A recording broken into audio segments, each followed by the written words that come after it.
पितृपक्ष यानी श्राद्ध पक्ष हिंदू धर्म का एक बहुत ही महत्वपूर्ण समय होता है। यह हर साल भाद्रपद यानी भादो मास की पूर्णिमा के अगले दिन से शुरू होकर अश्विन मास की अमावस्या, जिसे सर्वपितर अमावस्या कहते हैं, तक चलता है।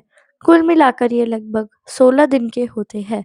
इस अवधि को श्राद्ध, महालय, पितृपक्ष या कनागत भी कहा जाता है। पितृपक्ष क्यों मनाया जाता है? हिंदू मान्यता के अनुसार जब किसी व्यक्ति की मृत्यु होती है तो उसकी आत्मा पितृलोक यानी यमराज के अधीन क्षेत्र में चली जाती है। वहां रहने वाले पितृ अपने वंशजों से श्राद्ध तर्पण की अपेक्षा रखते हैं। जब वंशज भोजन, जल, दान आदि अर्पित करते हैं तो माना जाता है कि पितरों को तृप्ति मिलती है। इसमें वह आशीर्वाद देते हैं और परिवार पर सुख समृद्धि, स्थान वृद्धि, रोग निवारण और शांति बनी रहती है। पितृपक्ष की अवधि भाद्रपद पूर्णिमा यानी पौर्णिमा श्राद्ध से प्रारंभ, अश्विन अमावस्या यानी सर्वपित्र अमावस्या को समाप्त। कुल 16 दिन होते हैं और हर दिन अलग अलग तिथियों पर स्वर्गीय पूर्वजों के लिए श्राद्ध किया जाता है। श्राद्ध की विधि: श्राद्ध करने के लिए सामान्य विधि: स्नान और शुद्धि। प्रातः स्नान कर पवित्र वस्त्र धारण करें, पितरों का स्मरण। कुशा यानी धरवा घास का आसन बिछाकर पूर्वजों का नाम लेकर आवाहन करें। पिंडदान: आटे, तिल, चावल, जौ और घी से बने पिंड अर्पित किए जाते हैं। तर्पण: जल, तिल और कुशा से पूर्वजों को जल अर्पित किया जाता है। ब्राह्मण भोजन और दान: ब्राह्मणों को भोजन कराना और दक्षिणा या दान देना श्राद्ध का मुख्य भाग है।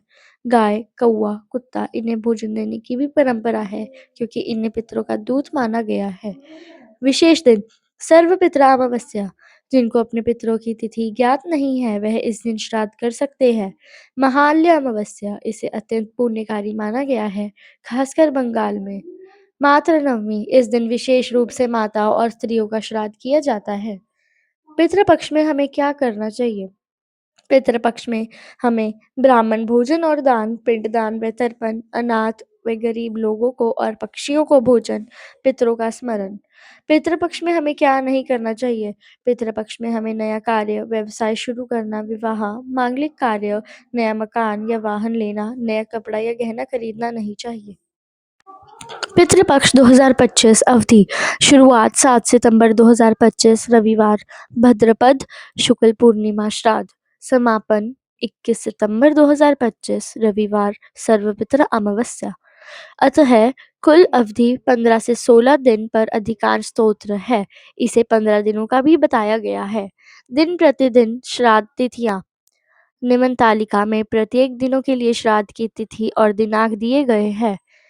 दिनांक 7 सितंबर 2025 श्राद्ध तिथि: पूर्णिमा श्राद्ध। 8 सितंबर प्रतिपदा श्राद्ध। 9 सितंबर द्वितीया श्राद्ध। 10 सितंबर तृतीया एवं चतुर्थी दोनों श्राद्ध। 11 सितंबर पंचमी श्राद्ध। 12 सितंबर षष्ठी श्राद्ध।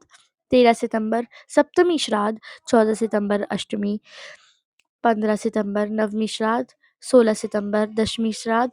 17 सितंबर एकादशी श्राद्ध। 18 सितंबर द्वादशी श्राद्ध। 19 सितंबर त्रयोदशी श्राद्ध। 20 सितंबर चतुर्दशी श्राद्ध। 21 सितंबर सर्वपित्र अमावस्या या महाआल्य अमावस्या। दिन के शुभ समय यानी मुहूर्त: 7 सितंबर सुबह 11:54 से दिन के 12:44 तक। दिन के 12:44 से दिन के 1:34 तक। दिन के 1:34 से शाम के 4:05 तक। 8 सितंबर 11:53 से दिन के 12:44 तक। दिन के 12:44 से दिन के 1:34 तक। दिन के 1:34 से शाम के 4:04 तक। ऐसे ही प्रत्येक दिनों की समय अवधि क्रमश निर्धारित है। कुल सारांश: 7 सितंबर से 21 सितंबर 2025 तक पितृपक्ष चल रहा है। पहले दिन पूर्णिमा से शुरू होकर हर दिन श्राद्ध तिथि विशेष है और अंतिम दिन सर्वपित्र अमावस्या को सर्वपितरों को श्राद्ध होता है। कई स्तोत्र इसे 16 दिन मानते हैं जबकि कुछ 15 दिन ही गिने गए हैं। दोनों ही ग्रंथ अनुसार संभव है। पितृपक्ष की सामान्य विधियां और परंपराएं: पिंडदान, तर्पण, ब्राह्मण भोज, चारित्रिक अनुशासन, दान, पक्षियों, गाय, कुत्तों को भोजन ये सभी सामान्य रीति रिवाज है। तर्पण में जल में तिल सहित अर्पित करना, पिंड में आटा, तिल, घी आदि का उपयोग। निषेध: नया कार्य शुरू ना करे, मांसाहार व शराब ना ले, नाखून व बाल ना काटे, यह सामान्य धार्मिक नियम है। पितृपक्ष में कुछ परिवार स्थानीय मंदिरों या पौराणिक स्थलों पर श्राद्ध करते हैं, जहां पूर्वजों की याद में विशेष अनुष्ठान किए जाते हैं। जैसे परिवार पिंडदान, तर्पण, भोजन जैसी विधियां घर में ही अपने पूर्वजों के स्मरण में करते हैं और पसंदीदा पारंपरिक व्यंजन भी चढ़ाते हैं।